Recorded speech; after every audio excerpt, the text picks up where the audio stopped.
Lautaro মার্টিনেজের অদ্ভুত bicycle গোল, যা দেখে রীতিমতো অবাক হলেন লিওনেল মেসিও। ম্যাচের যখন ৫৫তম মিনিট চলছিল তখন শূন্যে ভেসে দারুণ একটি অদ্ভুত গোল করেন লাউতারো মার্টিনেজ। লিওনেল মেসির কাছ থেকে পাস নিয়ে দারুণ একটি চমৎকার গোল দেখিয়েছেন পুরো বিশ্ববাসীকে। গ্যালারিতে বসে থাকা দর্শকরাও অবাক হয়েছেন এই গোল দেখে।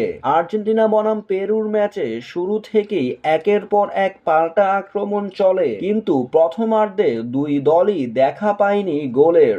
দ্বিতীয়ার্ধে মেসির দুর্দান্ত পাসে একটি চমৎকার গোল করেন লাউতারো মার্টিনেজ। মাঝ মাঠ থেকে বল কাটিয়ে এনে লিওনেল মেসি ডি বক্সের ভিতরে ঢুকে সেন্টারে থাকা লাউতারো মার্টিনেজকে পাস দেন, সেটিকেই বাইসাইকেল গোলে পরিণত করেন আর্জেন্টাইন এই সুপারস্টার।